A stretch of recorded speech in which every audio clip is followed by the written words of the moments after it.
Chapter 5 class 8 उसका है data handling. तो डेटा हैंडलिंग क्या होता है? मतलब डेटा हैंडलिंग का नाम सुनते ही आपके मन में क्या आना चाहिए? तो डेटा हैंडलिंग डेटा होता है वो इन्फॉर्मेशन जो हमको चाहिए। यानी कोई एक पर्टिकुलर इन्फॉर्मेशन जो हमको चाहिए उसको कहते हैं डेटा। मिसाल के तौर पे कि आपकी स्कूल में 12 क्लास हैं, ठीक है? तो 12 क्लास में से किसी ने पूछा कि 11वीं में या 8वीं क्लास में कितने बच्चे हैं? तो पूरी स्कूल के बच्चे तो हो गई हमारी इन्फॉर्मेशन, उसमें से हमको चाहिए 8वीं क्लास के बच्चे, तो वो हो गया हमारा डेटा। हैंडलिंग हैंडलिंग कहते हैं उस डेटा को अच्छे से रिप्रेजेंट करना, अच्छे से बताना। जैसे किसी ने पूछा कि आपके 8th क्लास के फर्स्ट यूनिट में किस स्टूडेंट्स के कितने नंबर आए, तो मैडम क्या करेगी या सर क्या करेंगे, अच्छे से उसको रिप्रेजेंट करेंगे। एक तरफ लिखेंगे स्टूडेंट्स, दूसरी तरफ लिखेंगे मैथ साइंस, और फिर उसको नंबर बता देंगे। तो इतने अच्छे से डेटा को रखना कि सामने वाले को देखते ही मालूम चल जाए कि उसमें क्या बताया जा रहा है, इसको कहते हैं हैंडलिंग। बिल्कुल सिस्टमैटिक तरीके से उसको रखना, आसान से आसान तरीके से रखना, यही होता है डेटा हैंडलिंग। तो ये चीज़ आपको माइंड में क्लियर होनी चाहिए जब आप डेटा हैंडलिंग पढ़ रहे हो। इसका 5.1 बोला है कि लुकिंग फॉर इंफॉर्मेशंस को देखना। In day to day life, रोजमर्रा की जिंदगी में आप बहुत सारे इंफॉर्मेशन से गुजरते हो। जैसे कि runs made by batsman in last 10 test match में कितने रन्स बनाए बैट्समैन ने, उसको हमको बताना है कि इस मैच में इतने बनाए, दूसरे मैच में इतने बनाए। इस तरह से number of wickets taken by bowler in last 10 ODI, last 10 ODI में बॉलर्स ने कितने विकेट्स लिए, इसको हमको बताना होता है। ये एक डेटा होता है, ये डेटा की एग्जांपल्स हैं। Marks scored by students of your class in mathematics unit test, आपके मैथ के यूनिट टेस्ट में आप स्टूडेंट्स ने कितने मार्क्स लाए, तो मार्क्स लिख देंगे और स्टूडेंट्स लिख देंगे और डेटा हो जाएगा वो हमारा। Number of story books read by each of your friends, आपके फ्रेंड्स ने कितनी कितनी बुक्स पढ़ी हुई हैं, तो ये भी हमारा डेटा हो गया। कोई कहता है कि भाई मैंने तो वो वाली पढ़ी है, मैंने चंपक पढ़ी है, मैंने दूसरी पढ़ी है, तो सब अपना अपना बताएंगे। तो उसको जब रिप्रेजेंट करेंगे कि देखो इसने ये पढ़ी, तो वो हमारा डेटा हो जाएगा। The information collected in such cases called data, information को कलेक्ट करते हैं, जानकारी को हासिल करते हैं। सच केसेस, जो केस हमको चाहिए, है ना? जैसे कि जानकारी को इकट्ठा करना है कि आपकी 12वीं क्लास में कितने बच्चे हैं, तो ये हो गई जानकारी इकट्ठा करना। सच केसेस, तो सच केसेस हो गया हमारा 8वीं क्लास, 8वीं क्लास में कितने बच्चे हैं, तो 8वीं क्लास हमारा गया केस। हमको 9th क्लास के बारे में नहीं जानना है, हालांकि उसमें भी स्टूडेंट है ना, वो भी एक इन्फॉर्मेशन है, लेकिन हमको वो नहीं चाहिए, हमको 8वीं क्लास का चाहिए। तो जो केस का चाहिए उसका इंफॉर्मेशन कहता है डेटा, ठीक है? Data is usually collected in context of situation, situation के हिसाब से जो सिचुएशन हमको चाहिए वो। जैसे कि 8वीं क्लास हमारी सिचुएशन हो गई कि मुझे तो 8वीं क्लास के बारे में जानना है। For example, a teacher may like know to know average height of students in her class, एक टीचर है वो अपनी क्लास में बच्चों की हाइट जानना चाहती है कि मेरी क्लास में सारे बच्चों की कितनी हाइट्स हैं। तो इसको जानने के लिए वो क्या करेंगे, she will write the Heights, वो सारे स्टूडेंट्स की राइट्स लिख लेगी कॉपी पे, और organise the data in systematic manner, systematic तरीके से। जैसे पहले ए से नाम शुरू होता है, उसका बी से शुरू होता है, इस तरह सिस्टमेटिक तरीके से उनका लिख लेगी एंड इंटरप्रेट इट अकॉर्डिंगली, लिखने के बाद उसको सही तरह से मैनेज कर लेगी। तो जब वो प्रिंसिपल को या किसी और को देगी तो उसको क्या है, बिल्कुल देखते ही मालूम चल जाएगा कि हाँ भाई ये हाइट है इस स्टूडेंट्स की। समटाइम्स कभी कभार डेटा इज रिप्रेजेंटेड ग्राफिकली। अब देखिए जो हमारा जो ये यूनिट है वो असल है ग्राफिकली, कि हम डेटा को ग्राफ में कैसे रिप्रेजेंट करेंगे।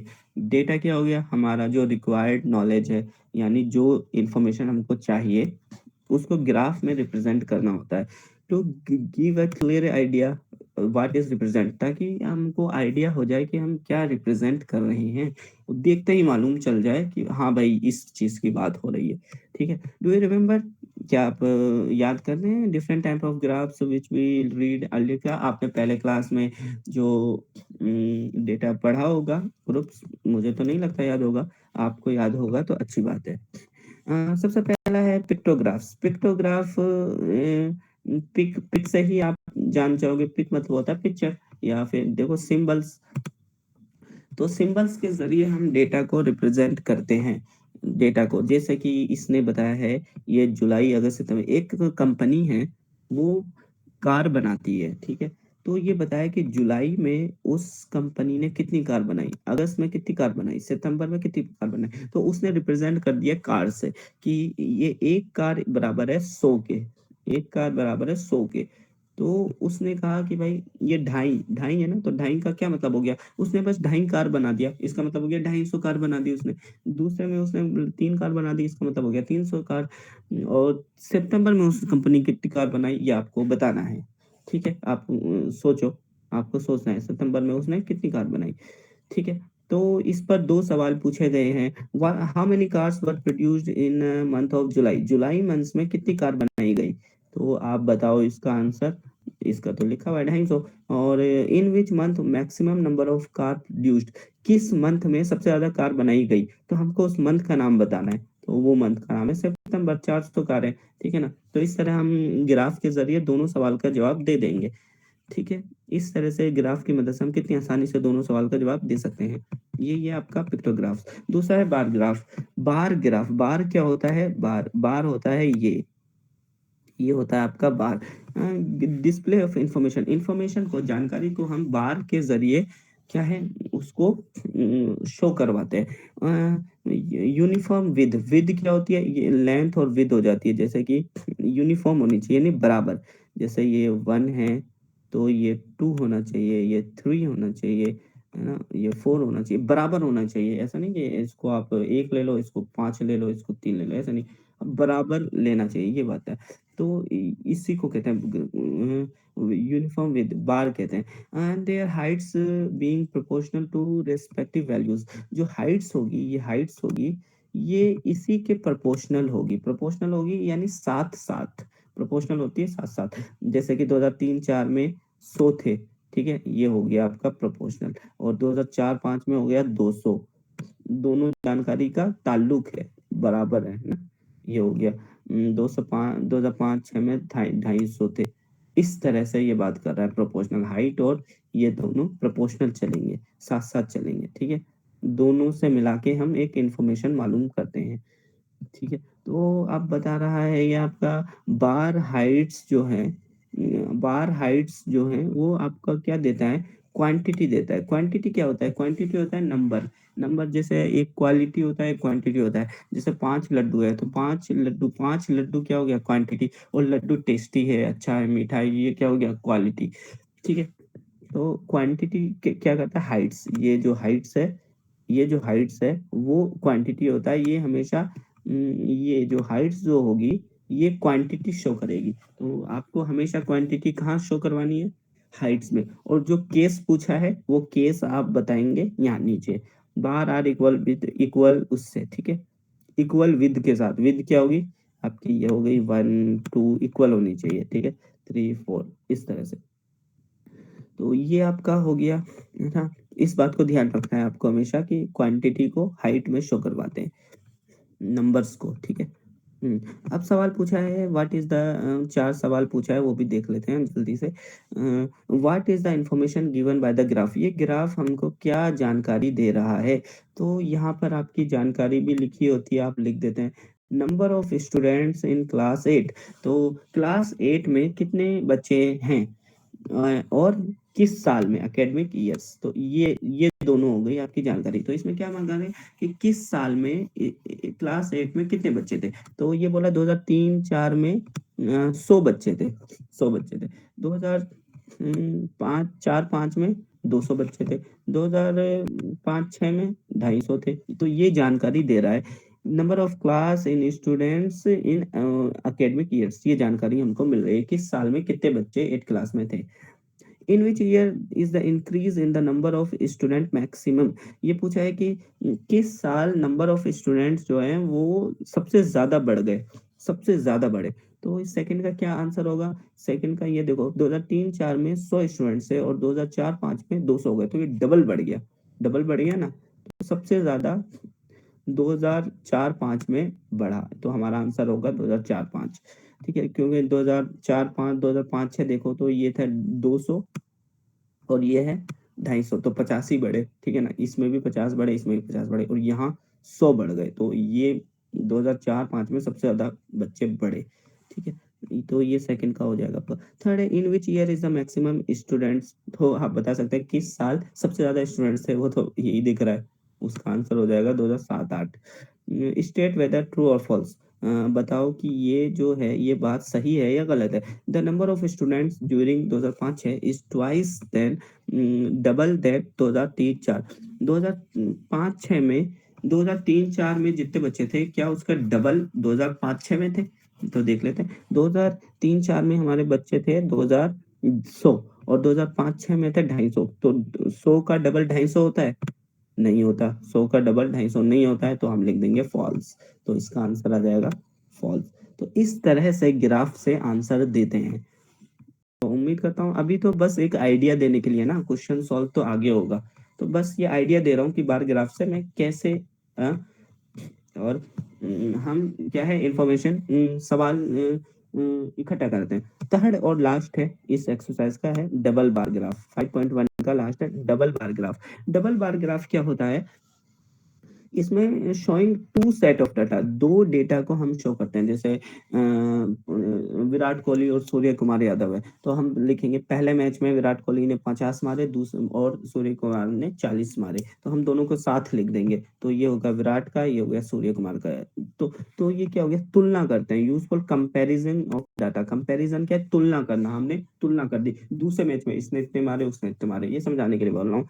ठीक है, तो तुलना करते हैं तो हम क्या करते हैं, उसको बार ग्राफ में, डबल बार ग्राफ में लिखते हैं। तो देखते हैं क्या है। जैसे 2005-6, 2005-6 इसको शो कर रहा है व्हाइट वाले को, और 2006-7 डार्क वाले को। ठीक, तो आगे देखते हैं, फिर क्वेश्चन के हिसाब से हम पढ़ते हैं इसको। What is the information given by the bar graph? ये बार ग्राफ आपको क्या इंफॉर्मेशन दे रहा है? तो इंफॉर्मेशन यहाँ हम लिखे होते हैं मार्क्स ऑब्टेन बाय स्टूडेंट्स। एक स्टूडेंट्स ने कितने मार्क्स हासिल किए, किस सब्जेक्ट में, किस सब्जेक्ट में, किस साल में उस स्टूडेंट्स ने कितने, और ये साल दे रखा है 2005-6 में उस स्टूडेंट्स ने कितने नंबर लाए, किस सब्जेक्ट में कितने नंबर लाए, ये जानकारी हमको शो कर रहा है बस, है ना। तो पहले का आंसर हो गया आपका। दूसरा दूसरा पूछा है in which subject has the performance improve the most. किस सब्जेक्ट में सबसे ज्यादा उसकी इंफॉर्मेशन जो है, उसकी जो परफॉर्मेंस है इम्प्रूव हुई। तो ये ग्राफ डेटा से आप देख सकते हैं। इसमें 2005-6 में 2005-6 में उसके मैथ्स में आए थे 30 नंबर, और 2006-7 में उसके आए 60 नंबर। यानी उसकी परफॉर्मेंस डबल हो गई, डबल, उसने सबसे ज्यादा इम्प्रूव किया। तो हम क्या लिखेंगे, इन विच सब्जेक्ट, तो हमारा आंसर हो जाएगा मैथ्स में सबसे ज्यादा उसने इम्प्रूव किया 2005 और 6 के मुकाबले। In which subject has the performance, second है, थर्ड है in which subject has the performance deteriorated. किस सब्जेक्ट में उसकी जो परफॉर्मेंस है वो गिर गई पिछले साल के मुकाबले।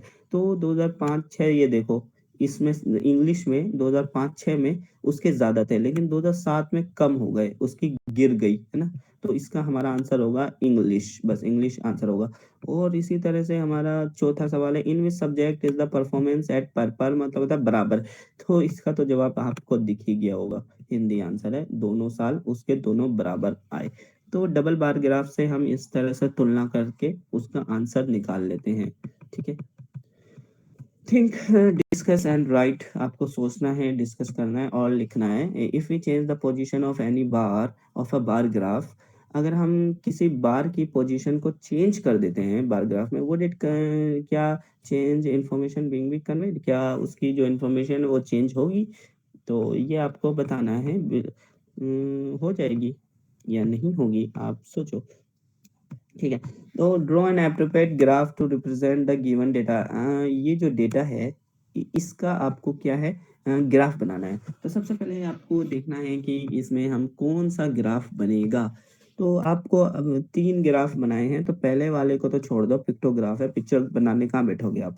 दो ही ग्राफ को पढ़ते हैं, बार और डबल बार। ठीक है, उन दोनों में से कौन सा आपको लग रहा है कि ये कौन सा ग्राफ शो कर रहा है, तो आपको आंसर मिलेगा, ये बार ग्राफ को शो कर रहा है क्योंकि इसमें कंपैरिजन नहीं है, एक ही चीज दे रखी है, एक ही डेटा है। तो एक डेटा में तो कंपैरिजन नहीं होता है, कंपैरिजन के लिए कम से कम हमको दो डेटा तो चाहिए होता है। इसमें तो जो एक ही डेटा है, नंबर ऑफ वॉचेस सोल्ड। एक कंपनी ने कितने घड़ी बेची, जुलाई में 100 बेची, अगस्त में 1500, सितंबर में। ये तो कंपैरिजन हो नहीं रहा है, ये तो सिंपल डेटा बता रहा है। तो हमारा ये होगा बार ग्राफ। क्या होगा? Bar graph. तो ये कैसे बनेगा? ये कैसे बनेगा बार ग्राफ? तो देखो इसमें क्या क्या इंफॉर्मेशन दे रखी है, वो चीजें आपको बतानी है। Months, months. आप देखो क्वांटिटी, क्वांटिटी क्या है हमारा? Number of watches sold. क्या है? नंबर ऑफ वॉचेस सोल्ड, कितने बचे। तो क्वांटिटी कैसे शो करते हैं हम? क्वांटिटी हम हाइट में शो करते हैं। तो क्वांटिटी हाइट में शो करते हैं, और मंथ्स जो दिया होता है उसके प्रोपोर्शनल में, उसके साथ साथ वो हम शो करते हैं मंथ्स, इस तरह से।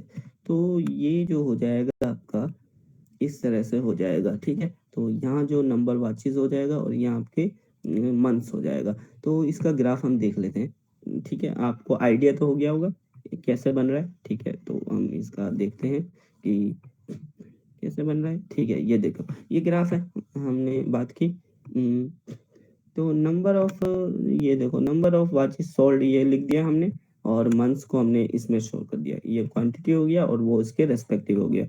तो इसमें स्केल बताया, 1 सेंटीमीटर का मतलब हो गया 500 वॉचेस। ये 1 सेंटीमीटर का मतलब हो गया 500 वॉचेस, ठीक है। अब देखो 500, 1000, 250, ये इंफॉर्मेशन के मुताबिक, ये देखो ये 500, 1000, 1500, इसके मुताबिक हमने ले लिया और उसको बाद में डिफाइन कर दिया कि जुलाई में उसने 1000 घड़ी बेची। जुलाई में उसने 1000 बेची थी, तो हमने इसका ग्राफ 1000 बना दिया। 1000 बना दिया। अगस्त में उसने 1500 बेची।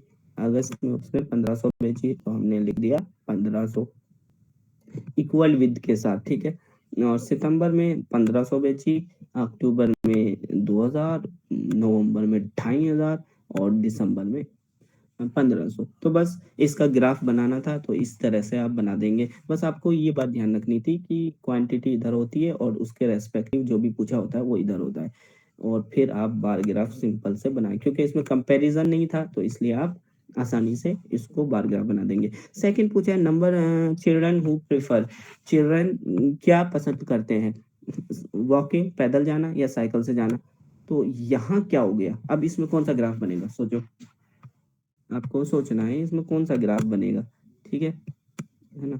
कौन सा ग्राफ बनना चाहिए इसमें हमारा, क्या है, कौन से 3 स्कूल है, 3 स्कूल है, उसमें कौन से बच्चे साइकिल से जाते हैं और कौन से बच्चे, क्या है, पैदल जाते हैं, साइकिल से पैदल जाते हैं। तो हमारा ग्राफ क्या बनेगा, हमारा ग्राफ बनेगा डबल बार ग्राफ, क्योंकि इसमें तुलना है ना, कि क्या तुलना है, कि कितने बच्चे जाते हैं साइकिल से और कितने बच्चे जाते हैं पैदल, और 3 स्कूल्स हैं, ठीक। तो अब देखो हाइट में क्या आएगा, हाइट में हमारी आती है क्वांटिटी। क्वांटिटी क्या है, क्वांटिटी वॉकिंग है, पैदल बच्चे जा रहे हैं, और साइकिल है। तो ये हमारी दोनों हाइट को रिप्रेजेंट करेगी। एक बार करेगा हमारा वॉकिंग को, और दूसरा बार करेगा हमारा साइकिलिंग को, इस तरह से। और ये हो जाएगी स्कूल 1, स्कूल 2, स्कूल 3। तो देख लेते हैं इसका भी हम, कैसे इसका बार ग्राफ बनेगा। ये देखो, ये बन गया हमारा, स्कूल 1 हो गया, और स्कूल 2 हो गया, और ये स्कूल 3 हो गया। नंबर ऑफ चिल्ड्रन कितने जाते हैं, हमने इसको स्केलिंग ले ली, 1 सेंटीमीटर इज इक्वल टू 5, और वाइट से हमने शो करवा दिया उसको जो पैदल जाते हैं, और जो साइकिल से जाते हैं उसको हमने डार्क करके शो कर दिया। तो इस तरह से हमारा डबल बार ग्राफ बन जाएगा, ठीक है। क्वांटिटी को ऊपर शो करते हैं और जो स्कूल्स को हम इस साइड कर देंगे, ओके।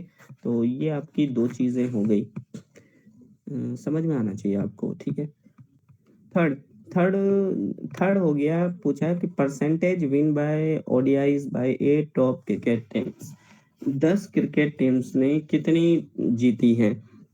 तो यहाँ पे आपका टीम्स बताई गई हैं, ये आपकी टीम्स हो गई, और ये आपका चैंपियनशिप में 75% जीती थी, और लास्ट 10 ओडीआईज में 78। तो ये क्या एक दूसरे से कंपैरिजन हो गया, तो इसमें कौन सा ग्राफ बनना चाहिए, बार या डबल, तो लिख देंगे हम इसमें डबल बार ग्राफ बनेगा कि यहाँ तो एक तो लिख देंगे हम चैंपियनशिप का, और दूसरा बार ग्राफ लिखेंगे परसेंटेज का ओडीआई का, ठीक है। और कौन सी टीम, ये साउथ अफ्रीका, है ना, ये साउथ अफ्रीका, और इसी तरह से अलग अलग टीम का लिख देंगे। यहाँ हो जाएगा हमारी टीम्स, और यहाँ होगा जो क्वांटिटी होता है यानी परसेंटेज, ठीक है। तो इसका ग्राफ देख लेते हैं हम, ये रहा, ये रहा, ये रहा। तो ये बहुत ही बड़ा ग्राफ है, सो हम इसको थोड़ा छोटा कर देते हैं। तो यहाँ पे आप क्या है, देख सकते हैं, बड़े में छोटे में ठीक नहीं दिख रहा है। तो यहाँ आप देखेंगे कि परसेंटेज ऑफ विनिंग हो गया, ये लास्ट चैंपियंस हो गया, ये आपका शो करेगा व्हाइट वाला हिस्सा, और ये लास्ट एन ओडीआईस करेगा डार्क वाला हिस्सा। तो आप इसको कर देंगे, और ये टीम्स हो गई आपकी, एक एक टीम का आप बता दोगे। साउथ अफ्रीका ने वो चैंपियनशिप पे इतनी जीती, और इसका स्केलिंग ले लो, 5%, 10%, 15%, आप 10-10% करके ले लेना, है ना। एक उसका 5 मत लेना, एक ले लेना 10%, दूसरा ले लेना 20%। आपको खुद ग्राफ में बनाकर देखो कि आपको आ रहा है या नहीं, ठीक है। 40%, फिर 50%, और इस तरह से आपका छोटा ग्राफ बनेगा, वरना तो बहुत बड़ा बन जाएगा, ठीक है। तो स्केलिंग आप थोड़ी सी अपने हिसाब से सेट कर लो। इसने लिया 5%, 1 सेंटीमीटर, आप ले लो 10%, नहीं 10 में 5 ही लो, क्योंकि फिर ये है ना 54, 46, इसको रिप्रेजेंट करना मुश्किल हो जाएगा। तो आप 5 ही ले सकते हो, 10 भी ले सकते हो, वो आपके ऊपर है, ठीक है। हम्म ना, तो ये तीनों हो गया हमारा, ग्राफ बनवाना सीख लिया कि किस में क्या ग्राफ बनाते हैं। सेकंड आ गया हमारा ऑर्गेनाइज डेटा। तो ग्राफ का तो हम कॉन्सेप्ट हो गया clear. Organise data, data available in organised form called raw data. Unorganised, जो अनऑर्गेनाइज्ड फॉर्म में डेटा होता है उसको कहते हैं रॉ डेटा, यानी कच्चा डेटा। रॉ मटेरियल होता है ना, रॉ मटेरियल यानी कच्चा मटेरियल। जैसे कि कोई फैक्ट्री होती है, तो फैक्ट्री में आपका पेन ही बनना है, तो पेन बनने के लिए तो कुछ मटेरियल तो चाहिए भाई, हमको लकड़ी चाहिए, प्लास्टिक चाहिए, है ना, रिफिल चाहिए। तो जब तक वो नहीं बना है तब तक वो क्या था, हमारा कच्चा। इसको आप किचन से भी समझ सकते हो कि भाई सब्जी ले लो, सब्जी बनने से पहले वो क्या होती है आपकी, एक कच्ची सब्जी होती है, यानी आपका गोभी हो गई, गोभी बनेगी तब वो आपकी सब्जी बनेगी, उससे पहले क्या है, तो वो आपके लिए एक रॉ मटेरियल की तरह होता है। टू ड्रॉ मीनिंगफुल इनफरेंस, तो अनऑर्गेनाइज्ड, अनऑर्गेनाइज्ड यानी एक तो होता है सिस्टमेटिक तरीके से, जो कि हमने ऊपर देखा, और डेटा हमारा अनऑर्गेनाइज्ड हो, जैसा कि ये दे रखा है inference, we need to organise data systematically. हमको क्या करना होता है, उस डेटा को सिस्टमेटिक तरीके से ऑर्गेनाइज करना पड़ता है। For example, group of student asked for favourite subject. आपकी क्लास के सारे स्टूडेंट्स जो है उससे पूछा गया कि बताओ तुम्हारा फेवरेट सब्जेक्ट क्या है। तो एक स्टूडेंट ने कहा आर्ट, दूसरे ने कहा मैथ्स, तीसरे ने कहा साइंस, चौथे ने कहा इंग्लिश, पांचवे ने कहा मैथ, छठे ने इंग्लिश, सातवें ने इंग्लिश मैथ्स। तो ये क्या अनऑर्गेनाइज्ड है। अब इससे कुछ समझ में आ रहा है आपको, कुछ समझ में आ रहा है, कुछ भी नहीं आ रहा, बस एक डेटा है, इंफॉर्मेशन है ना। तो उसको हम ऑर्गेनाइज्ड वे में लिखेंगे तो हमको समझ में आएगा। ये हो गया अनऑर्गेनाइज्ड, ठीक है, तो बिखरा बिखरा सा, जिससे कुछ समझ ही ना आए, और ऑर्गेनाइज्ड सिस्टमेटिकली, जिससे हमको समझ में आए। तो अब इसमें जो है, which is the most like subject and one least liked. तो किस सब्जेक्ट को सबसे ज्यादा पसंद किया गया और किस सब्जेक्ट को सबसे कम पसंद किया गया, ये एक सवाल है। तो इस सवाल का जवाब आप इससे देंगे तो कितना मुश्किल पड़ जाएगा, है ना। आप गिनोगे, आर्ट्स 1 हो गया, आर्ट्स 2 हो गया, आर्ट्स 3 हो गया, तो कितना टाइम लगा ना एक बंदे को। अब सामने वाला प्रिंसिपल है, वो बोलेगा, वो थोड़ा ना गिनने बैठेगा, वो तो बोलेगा भाई फिर तुझे किस काम के लिए रखा है, अगर मुझे ही करना है तो, ठीक है। तो इसलिए अनऑर्गेनाइज्ड डेटा हमको नहीं चाहिए होता है, अब उसको ऑर्गेनाइज्ड करो। तो इस ऑर्गेनाइज्ड करने के लिए हम इस्तेमाल करते हैं, क्या है, एक टेबल का।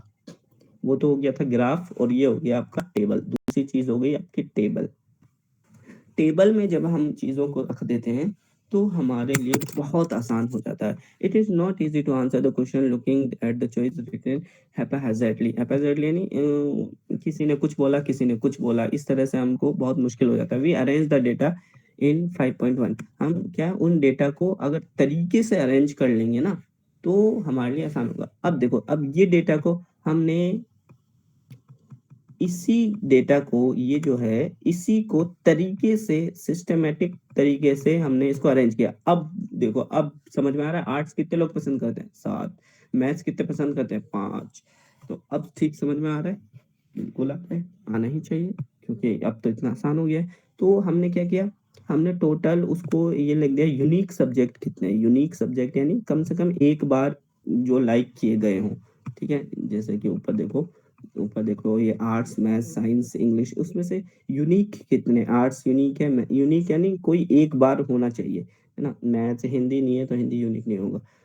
आर्ट्स, मैथ, साइंस, इंग्लिश, तो यूनिक चीजों को हम लिख लेंगे ये सब्जेक्ट, इसके साथ यूनिक चीज आ जाएगी यहाँ पे।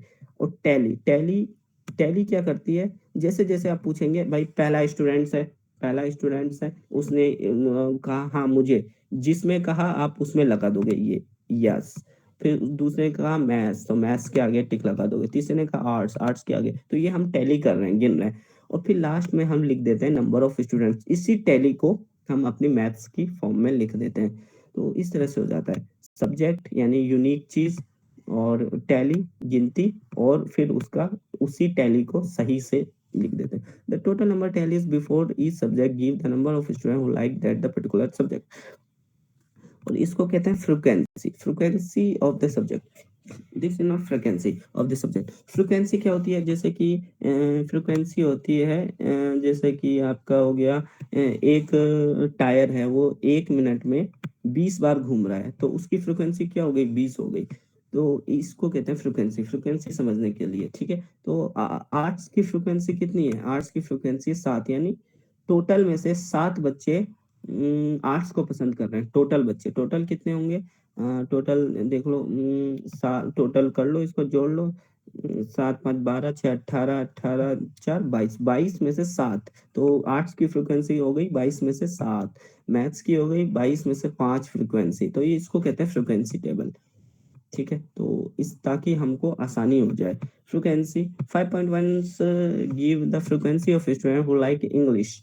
ठीक है ना, frequency of student who like English, ये सवाल पूछा है कि इंग्लिश कितने करते हैं, तो हम फौरन बता देंगे 4। इसमें तो इसमें बता सकते हैं, लेकिन वहीं अगर ऊपर देखो, अनऑर्गेनाइज्ड में हमको बताने में, बताओ इंग्लिश कितने करते हैं, तो हमको गिनना पड़ेगा, 1 इंग्लिश, 2 इंग्लिश, 3 इंग्लिश। अब सोचो अगर 100 होते तो और मुश्किल हो जाता।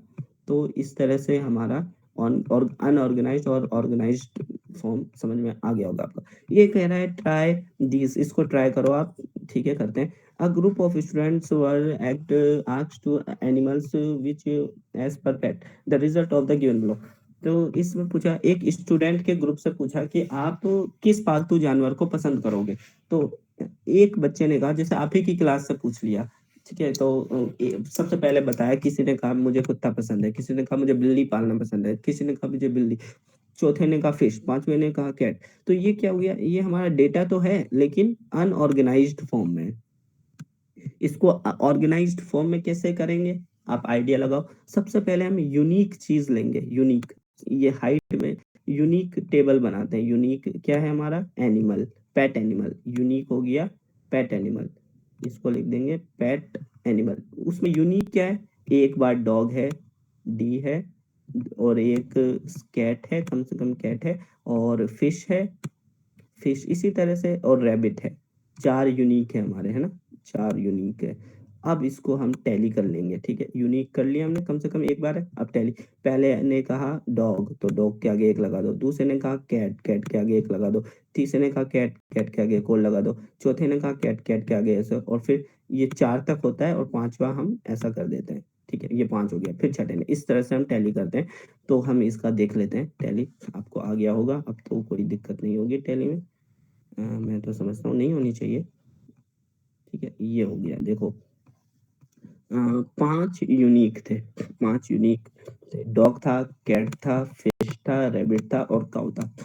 तो इसमें टोटल का 28, 28 टोटल बच्चे थे। तो 28 में से 10 बच्चों ने कहा 10 फ्रीक्वेंसी, उसकी फ्रीक्वेंसी क्या? डॉग की फ्रीक्वेंसी कितनी है? 10, यानी 28 में से 10 कुत्ता पालना पसंद करते हैं। 28 में से 10 बिल्ली पालना पसंद करते हैं। 28 में से 3 फिश पालना पसंद करते हैं, और रैबिट। और ये टैली तो आप जान ही सकते हैं कि गिनना एक के बाद एक के बाद एक, ठीक है। तो ये हो गया आपका। तो मैं समझता हूँ कि आपको ऑर्गेनाइज डेटा आ जाना चाहिए, आइडिया तो आ जाना चाहिए, बाकी हम क्वेश्चन सॉल्व करेंगे तो और अच्छे से आ जाएगा, इसलिए टेंशन नहीं लेनी है बस। ग्रुपिंग डेटा ये थर्ड कॉन्सेप्ट और 5.1 का शायद ये लास्ट कॉन्सेप्ट है। तो दो कॉन्सेप्ट हो गया, एक तो हो गया आपका ग्राफ, दूसरा हो गया ऑर्गेनाइज करना, तीसरा हो गया ग्रुप करना। अब ये ग्रुप करना क्या है? Data regarding choice of subject show the occurrence of each entry level several times. जो पिछला हमने देखा उसमें उसमें क्या था, 7 स्टूडेंट्स ने मैथ्स कहा, 5 स्टूडेंट्स ने वो कहा है ना, 5.1 में 5 स्टूडेंट ने इंग्लिश कहा था, और 3 स्टूडेंट्स ने इसी तरह से गाय का कहा था, एक गाय पालना पसंद करता है, 10 बिल्ली पालना पसंद करता है, ठीक है। तो student suitable the information can be displayed graphically, तो उसको हमने ग्राफ के जरिए शो कर दिया था, ठीक है। यूजिंग पिक्टोग्राफ और बार ग्राफ के भी जरिए भी शो कर सकते हैं। However we have a deal to a large data, जब हमारे पास बहुत ज्यादा डेटा होता है, बहुत ज्यादा, ये देखो ये एग्जांपल है, वो तो था कम कम डेटा, ठीक है, कम कम डेटा था। वो बहुत, ये क्या होता है, जो यूनिक वैल्यू होती है, यूनिक वैल्यू क्या होती है, जैसे डॉग था, है ना, कैट था, बिल्ली बिल्ली नहीं रैबिट था, इस तरह से जो यूनिक वैल्यू होती है ना, वो यूनिक वैल्यू बहुत होती है, ठीक है, बहुत। तो अब हम मान लो 40 यूनिक एनिमल्स हैं, या फिर यूनिक वैल्यू है ना, 1 2 3 4, तो हम 40 बनाने थोड़ी ना बैठेंगे, है? जैसे 40 है, 1 2 3 4 5 6 7 8 9 10, तो अब तो हमारा बहुत पूरा ग्राफिक बढ़ जाएगा। तो इसके लिए हम क्या करते हैं, ग्रुप बना देते हैं। जैसे कि एक स्टूडेंट के, टोटल स्टूडेंट्स के तुम्हारे कितने नंबर आए, तो नंबर अलग अलग आएंगे, तो अलग अलग चीजें तो यूनिक हो जाएगी। तो हम यूनिक थोड़ी ना 100 तक बनाएंगे कि भाई ये देखो, ये 100 बना दिया, पहले स्टूडेंट्स के 1 आए, दूसरे के 3 आए, इस तरह से बनाएंगे तो तब तो हमारा 100 बन जाएगा। तो हम उसको ग्रुप कर देंगे, हम उसको 1 सेंटीमीटर को ले लेंगे, इसको बोल देंगे भाई 0 से 10, ये हो जाएगा 0 से 10, और ये हो जाएगा 10 से 20 के बीच में कितने नंबर आए, 20 के बीच में कितने नंबर आए। तो इसी को कहते हैं ग्रुप करना। ग्रुप कर देने से हमारा क्या है, अब हमको क्या है, 10 ही सेंटीमीटर बनाना पड़ेगा, पहले हमको 100 बनाना पड़ता, अब हमने ग्रुप कर दिया तो क्या हो गया, अब हमको 10 ही बनाना पड़ेगा। तो ये हो गया ग्रुपिंग करना, ये हो गया ग्रुपिंग करना, है ना। तो आप एग्जांपल से और अच्छे से देखते हैं। If you make a frequency distribution table, frequency क्या होती है, वही कि डॉग को कितने पालना पसंद करते थे, 7, मान लो 7, तो डॉग की फ्रीक्वेंसी हो गई 7, तो ये हो गई फ्रीक्वेंसी टेबल, ठीक है, frequency distribution table for observation, then the table would be so long. अगर हम फ्रीक्वेंसी से करें तब तो बहुत लॉन्ग बन जाएगी हमारी टेबल, ठीक है। वी मेक ग्रुप्स ऑब्जर्वेशन 0 से 10, 0 से 10 ले लेंगे, है ना, 0 से 10, 10 से 20, 10 से 20 सो ऑन, ठीक है, इस तरह से हम ले लेंगे 0 से 10, 10 से 20 एंड सो इसी तरह से। तो ये हो जाएगा ग्रुप करना। अब देखते हैं एग्जांपल से और अच्छे से समझ में आएगा। अब वही चीज देखो, ऊपर जो हमारा अनऑर्गेनाइज्ड वे में दिया हुआ था, ये देखो ये नंबर थे कि मैथ्स में 60 स्टूडेंट्स हैं, उस उनके कितने मार्क्स आए, 60 स्टूडेंट्स हैं और उनके कितने कितने मार्क्स आए। तो ये देखो 21 से ये 17, तो इसी को हम, और ये अनऑर्गेनाइज में है 60 स्टूडेंट, तो आप 60 का थोड़ी ना बनाने बैठोगे, तो हम लिख देंगे देखो 0 से 10 के बीच जो नंबर है ना, 0 से 10 के बीच कितने कितने हैं 0 से 10, तो ग्रुप कर लिया हमने। और ये हो गया 10 से 20 के बीच में कितने नंबर आए, कितने स्टूडेंट्स के नंबर आए, 20 से 30 के बीच में कितने स्टूडेंट्स के नंबर आए, 30 से 40 के बीच में कितने, और 40 से 50 के बीच में कितने, है ना, और 50 से 60 कितने स्टूडेंट्स के नंबर आए, ठीक है, ये चीज है। तो ये हो गई ग्रुपिंग। अब यहाँ पर ग्रुपिंग में एक चीज देखना, ये 0 से 9 हमने कितने का बनाया, हमने 10 का बनाया, 0 से 9, लेकिन 0 से 10 तो होता है 11, है ना। हम 0 से 10, क्योंकि जीरो भी तो इंक्लूड है ना, जीरो भी तो इंक्लूड है। तो हम क्या करते हैं, ये जो होता है ये, इसको नहीं मानते हैं, इसको लिख देते हैं लेकिन मानते नहीं है। हम इसको मानेंगे यहाँ पे, ये इसको 10 मानेंगे। यानी अगर मान लो किसी स्टूडेंट्स के 10 नंबर आए, तो हम उसकी टैली किस में करेंगे, इसमें या इसमें?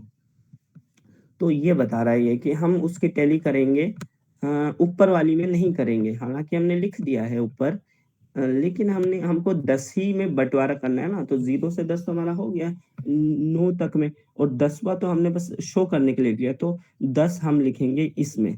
तो 0 अगर किसी के 10 नंबर आए तो हम लिखते हैं उसमें जो पहले वाले का, इसको हम प्रेफरेंस देते हैं, यानी पहले इसको हम प्रेफरेंस देंगे, यानी उसको पहले तवज्जो देंगे, ठीक है। इस वाले को यही, जिस अब मान लो किसी के 20 नंबर आए, तो 20 तो दो दो जगह है, यहाँ भी 20 है, 10 से 20, और यहाँ भी 20 है, तो आप किस में रखोगे 20? अगर मान लो किसी स्टूडेंट्स के 20 आए, तो आप किस में टैली करोगे? इसमें, इसमें भी 20 है, इसमें तो हम करेंगे इसमें। इसी तरह से 30, तो इस वाले को लिख लेते हैं, लेकिन इसको हम इंक्लूड नहीं करते हैं, शामिल नहीं करते हैं, बस लिख लेते हैं, ठीक है। शामिल किस में करेंगे? हम इसमें, ताकि हम इसमें 29 लिखते हैं तो 29 अच्छा थोड़ी ना लगेगा रिप्रेजेंट करने में, इस ये बात है। तो आप ये कॉन्सेप्ट समझ में आ गया होगा आपको।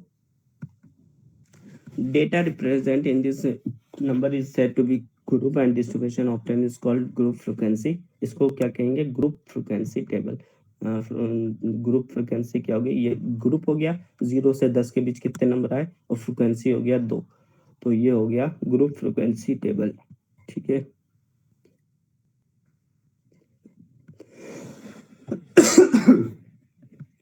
Most of the students have scored 20 से 40। ये ग्रुप क्या बता रहा है कि सबसे ज्यादा जो नंबर आए वो 20 से 40 के बीच आए, 20 से 40 के अंदर में सबसे ज्यादा स्टूडेंट्स ने मार्क्स हासिल किए। ये कह रहा है each of the group 0, 10, 10, 20, 30 called is class intervals. इसको कहते हैं क्लास इंटरवल्स, यानी कितनी क्लास है, 0 से 10, 10 की क्लास है, 20 से 20 क्लास इंटरवल्स, इसको कहेंगे क्लास इंटरवल्स। गैप को कहते हैं क्लास इंटरवल्स, ठीक है। Observe the 10 occurs in both classes, यही बोल रहा है जो मैंने ऊपर बताया कि ये 10 जो है वो दोनों क्लास में हमको शो हो रहा है, तो 10 जिसके है उसको किस में लिखेंगे? नीचे वाले में लिखेंगे। तो बट सिमिलरली 20 से 30 है ना, but it is not possible to observe से 10 और 20 कैन बिलोंग साइमल्टेनियसली। हम दोनों साथ में नहीं लिख सकते, दोनों क्लास में नहीं लिख सकते उसको। To avoid this we adopt convention that a common observation will belong to higher class. तो हम क्या नीचे वाली में उसको ऐड करते हैं, 10 बिलोंग्स टू क्लास इंटरवल 10 से 20, जो 10 से 20 होगा उसमें 10 को लिखेंगे, ठीक है।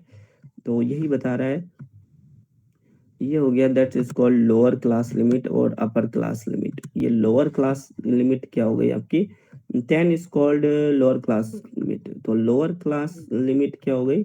ये हो गई लोअर क्लास लिमिट, और ये हो गई अपर क्लास लिमिट, ठीक है। इसको हम थोड़ा सा और क्लियर करते हैं, तब और अच्छे से समझ में आएगा। लोअर क्लास लिमिट हो गया 10, 0, 20, 30। अपर क्लास लिमिट हो गई 10, 20, 30, है ना। ये तो ये हो गया लोअर एंड अपर, ओके। तो हम चलते हैं आगे। The difference between the upper class limit and the lower class limit is with और साइज। तो इनके बीच जो डिफरेंस होता है, 0 से 10 के बीच में कितना डिफरेंस है, तो उसको कहते हैं साइज या क्लास इंटरवल्स, है ना। इन दोनों आप कह सकते हैं, with, size, class interval.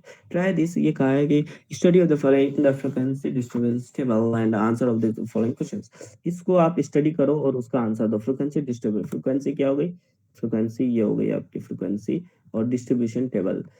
Income 550 worker थे, 550 वर्कर थे, उनकी इनकम बतानी है आपको, उनकी इनकम फ्रीक्वेंसी से आपको स्टडी करना है। तो वो वर्कर जिनकी इनकम थी 100 से 125 डेली, वो डेली 100 से 125 रुपए कमाते थे, के बीच में कमाते थे, तो उनकी संख्या कितनी है? 45। वहीं 125 से 150 कमाने वालों की संख्या भी 25 है, 45 थी, उनकी 25 है। और इसी तरह थर्ड कह रहा है कि 150 और 175 के बीच कमाने वालों की संख्या कितनी है? 55। इसी तरह से आपका चलेगा आगे। तो सवाल पूछा है, what is the size of the class intervals, यानी क्लास इंटरवल्स क्या होता है? सोचो, बताना है आपको। क्लास इंटरवल्स होता है गैप, कितना गैप है, तो हम लिख देंगे 2075 से 300, तो हम लिख देंगे 25। इसका आंसर होगा 25, फौरन बता देंगे। What is the class the high what which class has the highest frequency, किस क्लास की सबसे ज्यादा हाईएस्ट फ्रीक्वेंसी है, तो 140, यानी जो मजदूर 200 से 200 ज्यादा 25 कमाते हैं उनकी संख्या सबसे ज्यादा है। Which class has the lowest frequency, सबसे लोएस्ट किसकी है, तो हमको 20 दिख रहा है। तो 300 से 325 रुपए प्रतिदिन कमाने वालों की संख्या सिर्फ 20 मजदूर जो हैं वो 300 से 325 कमाते हैं। ठीक है। What is the upper limit of the class intervals of 250 200, upper limit हो गया 275। ठीक है। Which two classes have the same frequency, वो फ्रीक्वेंसी कोड है जिसकी फ्रीक्वेंसी सेम है। हम्म, ये 55, ये 55 ऊपर भी था शायद, है ना, ऊपर। 55 कहाँ गया यार, 45 45 45 45 45 भी नहीं है, तो क्या है, हाँ 55 ये ना, ये 55 यहाँ भी है और यहाँ भी है। तो 55 कमाने वाले 100 यहाँ भी थे, और 255 मजदूर ऐसे थे कि वो कमाते थे, और 55 वो 175 के बीच कमाते थे, ये मतलब है। टू टू क्लासेस सेम थे। दूसरा बताया गया है आपको कि आपको कंस्ट्रक्ट करना है, बनाना है frequency distribution table of data of weights in KG 20 students of class using intervals 30 से 35, ये क्या है, इंटरवल्स कितना दिया, 5 5 का इंटरवल ऑन। तो आपको बताना है कि स्टूडेंट्स का वेट कितना है, 20 स्टूडेंट्स हैं उनके वेट कितने हैं, तो देखते हैं। ये एक कह रहा है पहले का 40, दूसरे का 38, तीसरे का 33, चौथे का 48, पांचवे का 60। तो इस तरह से हमको डिस्ट्रीब्यूशन टेबल में बताना है, तो हम बताते हैं जल्दी से। ठीक है। क्लास इंटरवल्स ग्रुप टाइम्स, हाँ ये है ना आपका, यही तो टेबल है, कहाँ जा रहे हैं। हाँ तो ग्रुप क्लास इंटरवल्स हो गया, ये टैली हो गया, आपको टैली करना है, फ्रीक्वेंसी करना है। तो सबसे पहले आप लिख देंगे कि 30 से 35 के बीच जिनका वजन है उनकी संख्या कितनी है, हमने 5 की वो ले ली, तो हमने टैली कर लिया इसके 3 उसके हिसाब से। ठीक है ना, यहाँ यहाँ आपको ये दे रखा है ना, ये इसको टैली, तो सबसे पहले का था 40, तो हम इसको बना लेंगे 35 से 30 से 35, 35 से 40, 40 से 45। अब उसके आगे लिख देंगे, एक पहला आया 40 से 45, तो उसके आगे फिर दूसरा आया उसके से 30 से, फिर जो टोटल टैली बनेगी उसको हम फ्रीक्वेंसी में लिख देंगे। तो इस तरह से हमारा बन जाएगा। ठीक। और थर्ड, अब और कितने हैं भाई, और ये कह रहा है बार ग्राफ विद डिफरेंस, इसका क्या मतलब होता है, let's consider group frequency distance table of marks 60 students. ये बोला है कि बार ग्राफ में डिफरेंस भी होता है, डिफरेंस को हम कैसे शो करते हैं, इसका मतलब अभी आप समझोगे। दो क्लास इंटरवल्स मान लो कि ये है 0 से 10, 10 से 20, 20 से 30, 30 से 40, 40 50, 50 से 60, और इनकी फ्रीक्वेंसी है ये। ठीक है। To display the graphically in the adjoining graph, तो इसको हम इस तरह से बार ग्राफ में क्या है, इसने डायरेक्ट ही क्या है, पहले हम वो कर रहे थे, गैप ले रहे थे, इस बार इसने गैप नहीं लिया है, आप ये देख रहे होंगे कि अब इसने बहुत ही क्या किया कि जैसे कि 0 से 10 के बीच 2 स्टूडेंट्स है, 2 फ्रीक्वेंसी है, तो इसने क्या किया कि इसको लिख दिया 10 20, ग्राफिकली शो किया है, बस इसको ग्राफिकली ही शो करना इसको कहते हैं है ना। तो इसको ग्राफिकली शो किया, तो सबसे पहले उसने लिखा 0, फिर 10 20 30 40 50 60, तो 60 क्लास इंटरवल्स को लिख दिया frequency. Frequency number of students कितने थे, हम क्वांटिटी को लिखते हैं इसमें, तो 2 बिना बिना गैप के इसने लिख दिया, जैसे ये 2 हो गया, 0 से 10, 10 के बीच कितना था, 2, तो इसने लिख दिया 0 से 2, 0 से 10 को उसने 2 में बार ग्राफ बना दिया। ठीक है। 10 से 20, 10, तो इसने गैप नहीं लिया, 10 से 20 में तो गैप आएगा भी नहीं, तो इसने 10 कर दिया, ये 10। इसी तरह से 20 से 30 था 21, तो इसने 21 का बना दिया। इसी तरह से 30 से 40 का 19, तो ये होता है आपका बार विथ डिफरेंस, साथ में, साथ दोनों का साथ, इसको हम बार में कैसे करते हैं। ठीक है। तो ये हो गया आपको, इसको इस टेबल को आप ग्राफ बनाना सीख गए। कि इस ये जो क्लास इंटरवल्स होती है हम इसको नीचे लिखते हैं, नीचे हमेशा। और जो फ्रीक्वेंसी होती है, जो कि हमारी क्वांटिटी होती है, उसको हम इस तरह लिखते हैं। तो हम ऐसे भी लिख सकते थे 1 से 22, लेकिन हमने उसको अपने हिसाब से स्केलिंग कर ली, 2 से 22 कर लिया, तो हमारा हम 4 से भी कर सकते थे, 4 से 22, ठीक है। तो ये आपका आ गया। In this graph, in any way difference from graph which you have drawn in class 8, observe these class intervals.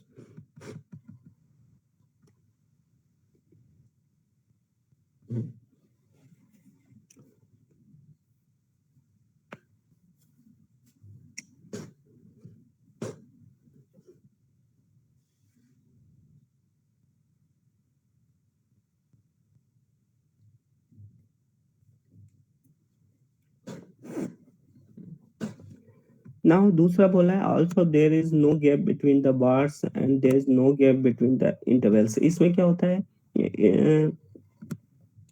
इसमें डिफरेंस नहीं होता है ना, there is no gap, gap between, difference नहीं होता। पहले में क्या था, हम डिफरेंस ले रहे थे, जैसे हम बार ग्राफ बना रहे थे ना, ये तो अब इसमें ये नहीं होता है, बस इतनी सी बात है।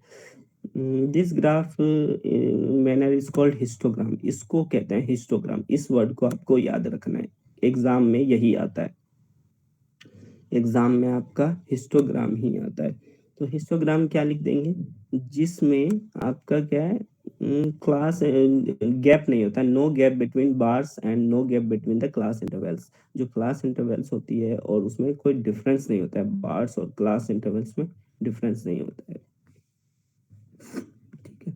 सो ये jagged line broken line has been along with horizontal line indicate that we are not show. जिस डेटा को आपको शो नहीं करना होता है, जैसे मान लो हमको इसको शो नहीं करना होता, तो हम इसको ऐसा बना देते हैं कि मैं इसको शो नहीं करना चाहता। जैसे मान लो हमको ये शो नहीं करना होता, तो हम इसकी जगह लिख देते ये, ठीक है, ऐसा कर देते। तो मैं इसको शो नहीं करना, हम आगे का शो करते फिर इस तरह से, ठीक है। तो जो डेटा हमको शो नहीं करना होता है उसको हम इस तरह से बना देते हैं। Bar graph equal with no gap between, तो यही है कि कोई गैप नहीं है। दूसरा क्या, हाइट, हाइट जो है, जो हाइट है हमारी, ये फ्रीक्वेंसी को शो करती है ना, फ्रीक्वेंसी को, पहले था क्वांटिटी, अब फ्रीक्वेंसी, एक नाम अलग अलग है, काम एक ही है, ठीक है। तो ये कहा है, observe the histogram 5.3 and answer of the question below. इस हिस्टोग्राम को देखो, हिस्टोग्राम आप समझ आ गया, हिस्टोग्राम जिसमें गैप ना हो, ठीक है, उसको कहते हैं हिस्टोग्राम। और इसका आंसर दो। अगर आप आंसर दे पाते हैं तो इसका मतलब होगा कि आप समझ गए। What information is being given by the histogram, इस हिस्टोग्राम में आपको क्या इंफॉर्मेशन दी जा रही है, ये बताना है। तो क्या इंफॉर्मेशन है, इंफॉर्मेशन हम यहाँ लिखते हैं, number of girls of class 8, class 8 में कितनी लड़कियां हैं, क्लास 7th में कितनी लड़कियां, और उनकी हाइट क्या है, ये शो कर रहा है ये हिस्टोग्राम्स, ठीक है। तो 125 से 130 के बीच 1 सेंटीमीटर, 125 से 130 सेंटीमीटर के बीच एक लड़की है ना। उससे पहले का हम शो नहीं करना चाहते, तो हमने उसको बना दिया ये कि हम वो शो नहीं करना चाहते, ठीक है। 125 से पहले, 136 से 135, 130 से 135 के बीच दो लड़कियां हैं, ठीक है, सेंटीमीटर उनकी हाइट है। इसी तरह से 140, तो ये शो कर रहा है कि 7th क्लास में कितनी लड़कियां हैं और उनकी हाइट क्या क्या है, बस यही शो कर रहा है ये हिस्टोग्राम। दूसरा है, which group contain maximum number of girls, तो किस हाइट की लड़कियां सबसे ज्यादा हैं, किस ग्रुप की हाइट, ये ग्रुप है ना। तो याद रखें कि हिस्टोग्राम में हम ग्रुप लेते हैं, 125 से 130, 130 से 135 से 135 से 140। तो किस ग्रुप की लड़कियां सबसे ज्यादा हैं, तो जो लड़कियां 140 से 145 के बीच की हैं, जिनकी हाइट 140 से 145 के बीच में है, उनकी संख्या क्या है, सबसे ज्यादा है, उनकी संख्या सबसे ज्यादा है, यही शो कर रहा है। ये दोनों सवाल के जवाब अगर आप देना आ गया आपको, तो समझ लो कि आपको ये यूनिट 5.1 आ गई।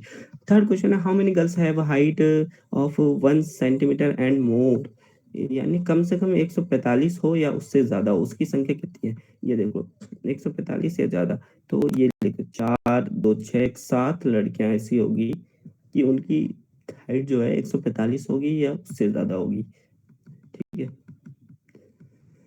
चौथा आपसे सवाल पूछा है, if you divide the girls into the following three category how many would there be in each. 150 centimetre और उनसे ज्यादा को हम ग्रुप ए मान लेते हैं कि जिन लड़कियों की हाइट 150 या उससे ज्यादा है उसको हम कहेंगे ग्रुप ए। और जिन लड़कियों की जो है ना हाइट 150 से 140 तक है उनको हम कहेंगे ग्रुप बी। और जिनकी 140 से भी कम है उनको ग्रुप सी। 3 ग्रुप में बांट दिया। तो ग्रुप ए में कौन सी जाएगी? ग्रुप ए में आपकी जाएगी जिनकी 150 से ज्यादा है। तो ग्रुप ए में हम देख लेंगे कि ग्रुप ए ये हो गया। ये हो जाएगा हमारा ग्रुप ए में होगी 3 लड़कियां।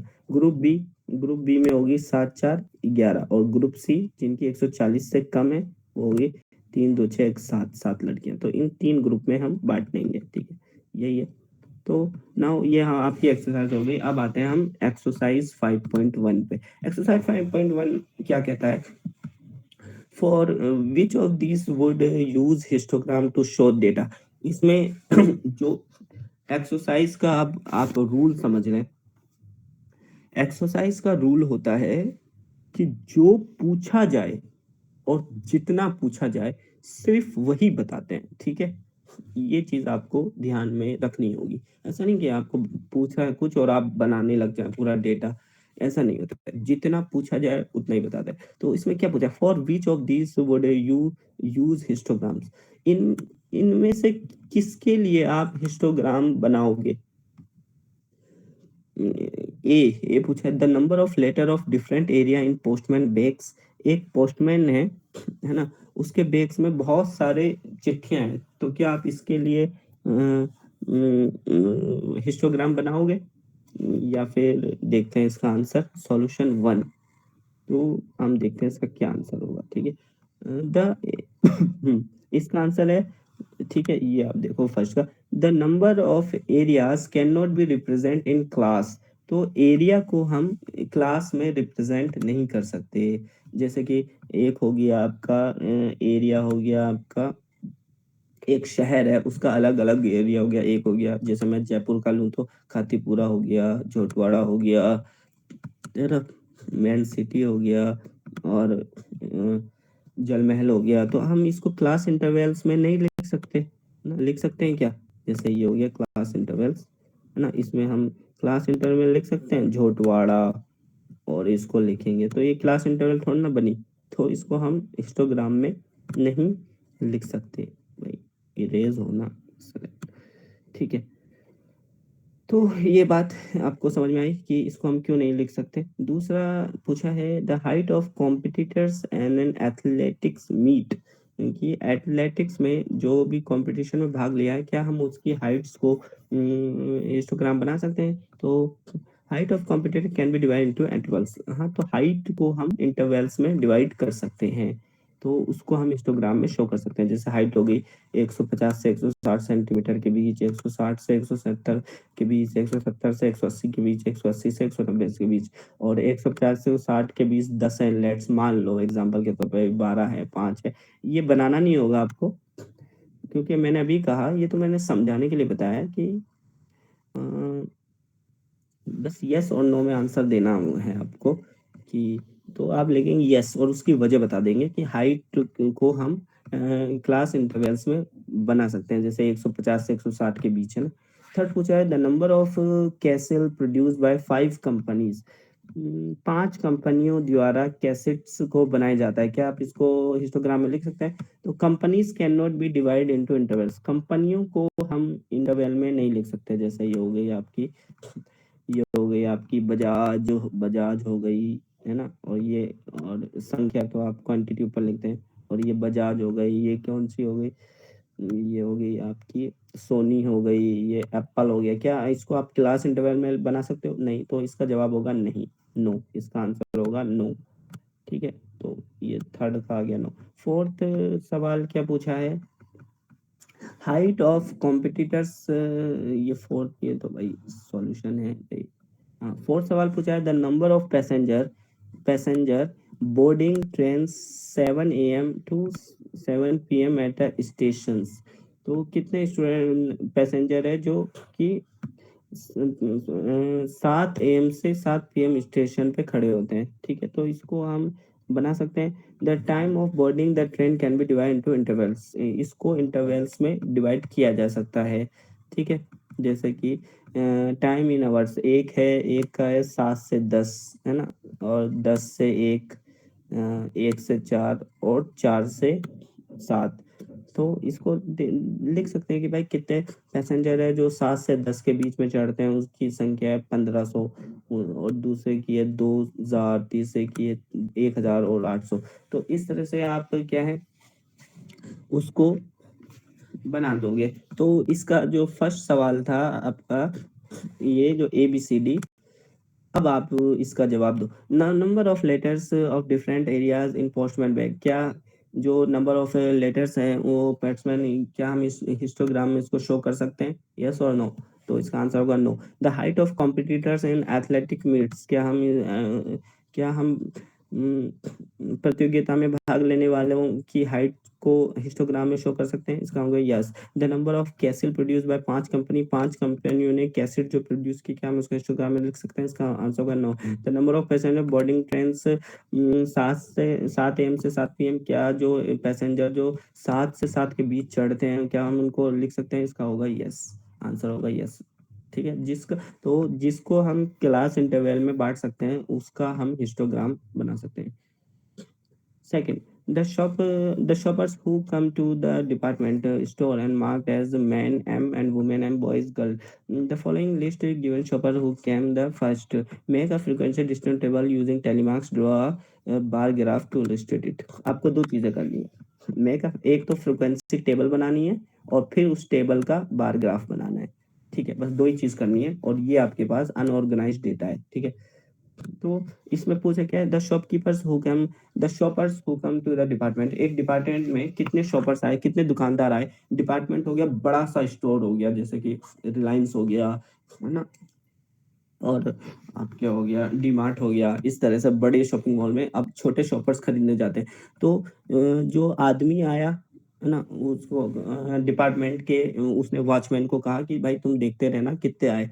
तो वो वॉचमैन आया, उसको मैन कर दिया, वुमेन को W कर दिया, बॉय को B कर दिया, गर्ल्स को। तो वो एक औरत आई, फिर औरत आई, फिर औरत आई, फिर गर्ल आई, फिर बॉय आया, फिर वुमेन आए, फिर मैन आया। इस तरह से उसने अनकॉर्नर। तो इसमें क्या करना है, दो ही पूछा है, दो चीज पूछी है, डिस्ट्रीब्यूशन टेबल बनाओ और क्या है, यूनिक वैल्यू कितना है। डिस्ट्रीब्यूशन टेबल के लिए हम यूनिक वैल्यू चाहिए होती है, यूनिक वैल्यू टेबल के लिए यूनिक वैल्यू कितनी है हमारे पास, आप बताओ यूनिक वैल्यू कितनी है, 4 है। क्या है, वुमेन है, बॉय है, गर्ल है और मैन है। और फिर टैली कर लो, बस यूनिक वैल्यू आ गई तो टैली कर लो। पहले वुमेन आई तो वुमेन के आगे एक लगाओ, फिर वुमेन के आगे एक लगाओ, फिर वुमेन के आगे लगाओ। इस तरह से टैली कर लोगे और फिर उसको गिन लोगे। तो इसको हम कर लेते हैं बहुत ही आसानी से। ये देखो शॉपर्स लिख देंगे, शॉपर्स कौन कौन आए, और हम इसको 4 उसमें यूनिक वैल्यू में बांट लेंगे, मैन वुमेन बॉय गर्ल, और टैली कर लेंगे इतने, है ना। और फिर उसकी फ्रिक्वेंसी को लिख देंगे, टोटल 60 आए। उसमें से फ्रिक्वेंसी, मेल की फ्रिक्वेंसी कितनी है 15, और वुमेन की कितनी है 28, बॉय की। और इसी को हमको बार ग्राफ में, इसको, ये इंपॉर्टेंट है, इस टेबल को बार ग्राफ में कैसे रिप्रेजेंट करें, ये सबसे ज्यादा इंपॉर्टेंट होता है। तो अब क्या करते हैं हम इसको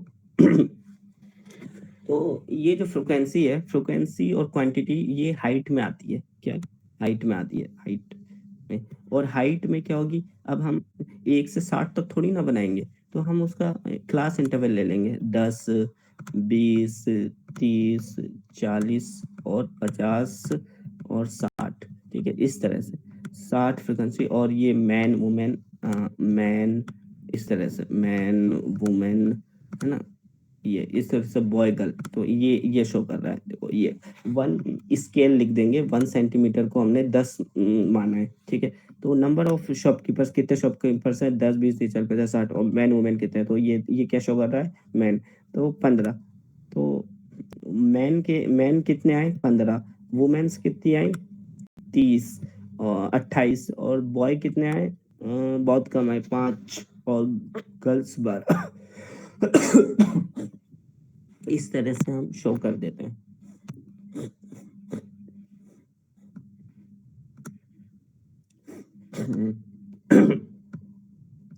तो नंबर ऑफ शॉपकीपर्स कितने हैं ये लिख देंगे, और मैन कितने आए। इसको आप इस तरह भी कर सकते हैं, ठीक है ना। इसको या आप बिना गैप के भी कर सकते हैं, या इसमें आप गैप भी ले सकते हैं, इसमें कोई वो नहीं है, आपको तो सिंपल शो करना है, ठीक है ना। इसमें विद का कोई इतना कॉन्सेप्ट नहीं है, ठीक है।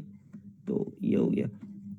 थर्ड क्वेश्चन पे देखते हैं, बस समझ में आना चाहिए कि ये क्वेश्चन क्या क्या आ रहा है और आपसे क्या पूछा है, अभी तक तो आ जाना चाहिए। Draw the histogram for frequency table made by the question 3 में जो आपने हिस्टोग्राम बनाया एंड आंसर ऑफ द, तो उन्हीं से आप आंसर देना है आपको, उसी हिस्टोग्राम से। आप which group has the maximum number of workers,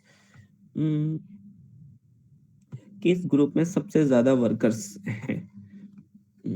तो चलते हैं हम आंसर पे, ठीक है। आपको दिया है 830, 835, ये आपको दिया है, इतनी सारी आपको अनऑर्गेनाइज ना, ये से इसी का डेटा इस्तेमाल करना है ना, इस थर्ड का। तो आप, लेकिन अभी थर्ड हुआ कहाँ है, मैं तो आप थर्ड करेंगे ना, मैं अभी तो हमने सेकंड किया था। तो थर्ड कैसे करेंगे, थर्ड करने के लिए हमको क्या करना पड़ेगा, द वीकली वेजेस, कोई दिक्कत नहीं है।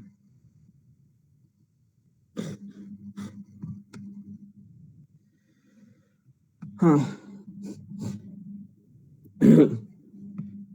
अब क्वेश्चन हम थर्ड करते हैं। क्वेश्चन थर्ड क्या कहता है, the weekly wages in ₹30 workers in affected. ये क्या कहता है कि 30 वर्कर हैं जो कि हफ्ते में उनका कमाते हैं, ठीक है। 30 वर्कर है जो हफ्ते में, ये अनऑर्गेनाइज डेटा हो गया। एक कमाता है 830, दूसरा कमाता है 835। तीसरे से पूछा तो उसने बताया मैं 890 कमा लेता हूँ। चौथे ने कहा मैं 810 ही कमा पाता हूँ। पांचवें ने कहा कि भाई मैं 835 कमाता हूँ। छठे ने कहा 836। तो अब इसको हम टेबल कैसे बनाएंगे, टेबल बनाओ। सबसे पहले तो आपको टेबल बनानी पड़ेगी। तो टेबल हम यूनिक वैल्यू तो बहुत ज्यादा है, 830, 835। तो हम क्या करेंगे, इंटरवल बना लेंगे उसका, तो हमारी यूनिक वैल्यू कम हो जाएगी, ठीक है। तो 830, 800 इस तरह से हम बना लेंगे, और इसमें लिख देंगे वर्कर। टेबल बनाना है ना हमको, टेबल तो हम यूनिक वैल्यू की टेबल बना लेंगे, ठीक है। 810 और उससे बीच कितने हैं, है ना।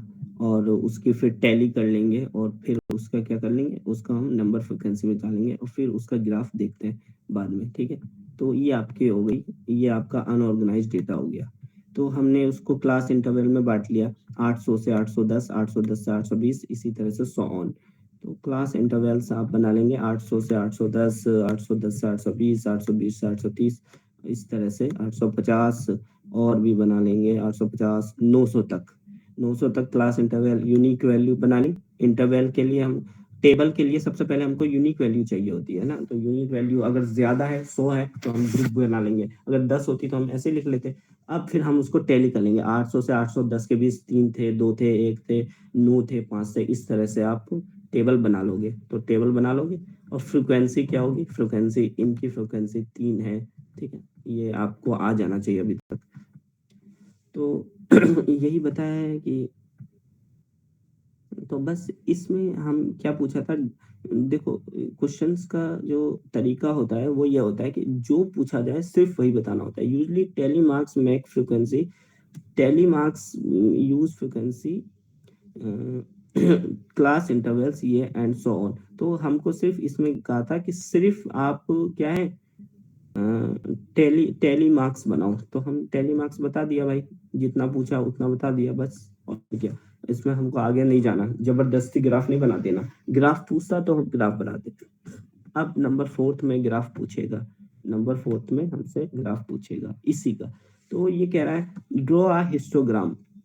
अब नंबर 4 में हमको हिस्टोग्राम बनवा रहा है, हिस्टोग्राम बनाओ ऑफ द फ्रीक्वेंसी मेथड 12, इसी का क्वेश्चन 3 का ही हिस्टोग्राम बनाना है हमको। टैली तो बना ली हमने, and answer the following question, और फिर इन 3 सवालों के जवाब दो, ठीक है। देते हैं, चलो। तो सबसे पहले इसी का हम हिस्टोग्राम बनाते हैं। तो हिस्टोग्राम बनाना आना चाहिए आपको, ठीक है। तो उसके बिना तो फिर कुछ है नहीं, ठीक है। तो सबसे पहले हम क्या करते हैं, ये करते हैं और ये करते हैं। तो हाइट में क्या आएगा हमारा, हाइट में ये इंटरवल क्या आती है, हाइट में हमारी ये क्वांटिटी आती है, क्वांटिटी क्या आती है, हाइट में आती है, ठीक है। ओके, ओके, यस, ठीक है। तो ये लिख देंगे हम, एक, दो, ठीक है। टोटल कितनी है हमारी, ये है ना, 3 4 5 6 7 8 9 10। तो 1 से 10 में था, तो हमको तो सिंपली इसको लिख देंगे। और ये जो क्लास इंटरवल्स जो होती है हमारी, यूनिक वैल्यू आती है विद में।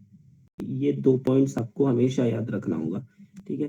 तो इसका हम हिस्टोग्राम बनाए, तो इस तरह से बनेगा इसका हिस्टोग्राम, ठीक है। नंबर ऑफ वर्कर्स कितने हैं, और ये क्या है, ये 800 से पहले हम ये कर देंगे, 800 से पहले हम डेटा नहीं देना चाहते, तो ये बना दिया हमने, ये कर दिया, ठीक है। 800 से शुरू करते हैं, तो 800 से 810 के बीच 3 दें, और 810 से 820 के बीच 2। तो जब ग्रुप इंटरवल्स होता है ना, ग्रुप इंटरवल्स याद रखें, जब ग्रुप इंटरवल्स होता है तब बिना गैप के बनाते हैं, और जब ग्रुप इंटरवल्स यूनिक वैल्यू में ग्रुप इंटरवल्स नहीं होता, जैसे टेबल हो गई, उसमें यूनिक वैल्यू में जैसे डॉग हो गया, ठीक है, डॉग हो गया, इसमें हो गया कैट, हो गया कैट, ठीक है, तो कैट हो गया, है ना, कैट, रैबिट हो गया।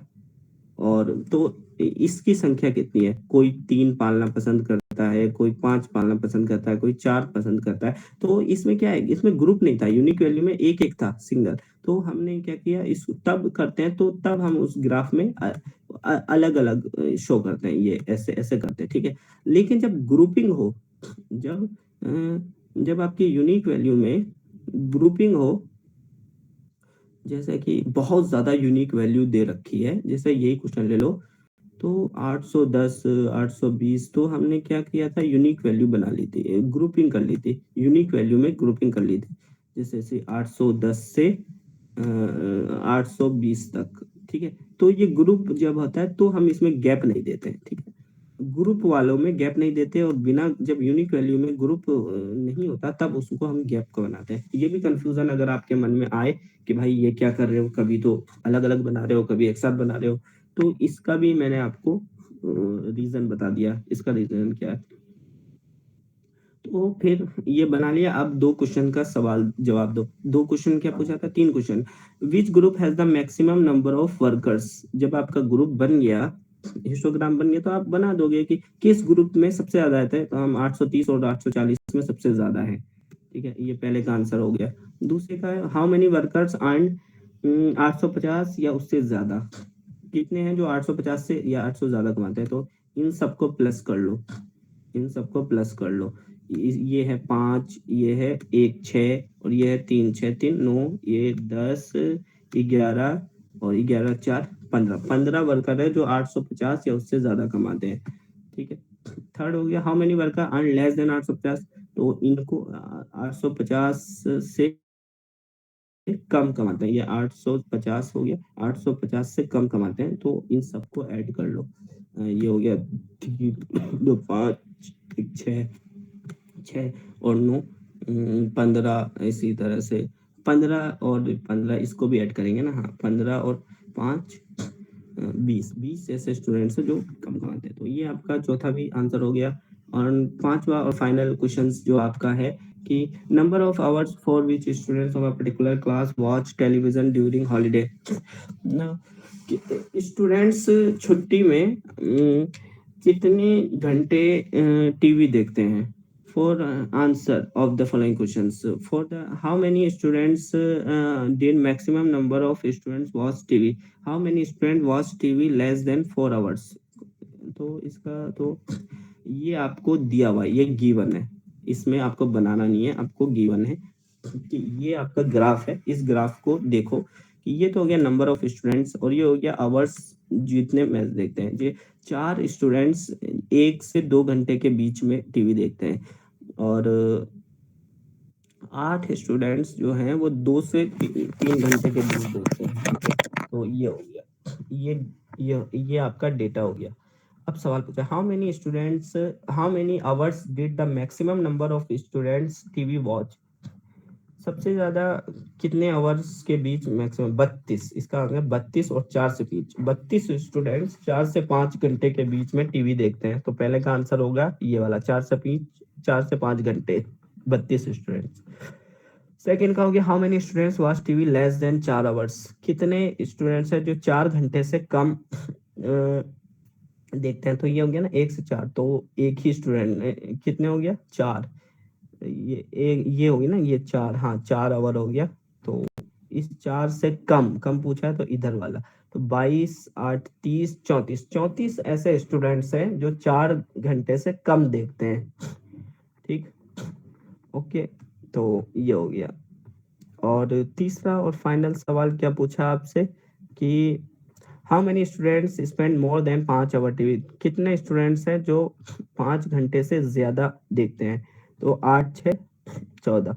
देखो यहाँ पर आपको सवाल होगा कि भाई यहाँ पर तो ग्रुपिंग नहीं है, तब भी इसको अलग अलग क्यों नहीं बनाया। तो हमारे पास ऑप्शंस होते हैं। ग्रुपिंग, जब ग्रुपिंग हो तब हमारे पास कोई ऑप्शन नहीं होता है, जब ग्रुपिंग ना हो तो हमारे पास कोई ऑप्शंस बचता ही नहीं है। ठीक है, ये भी ग्रुपिंग में है लेकिन हमने टैली नहीं बनाई ना, इसलिए आपको ऐसा लग रहा होगा कि ये ग्रुपिंग नहीं है।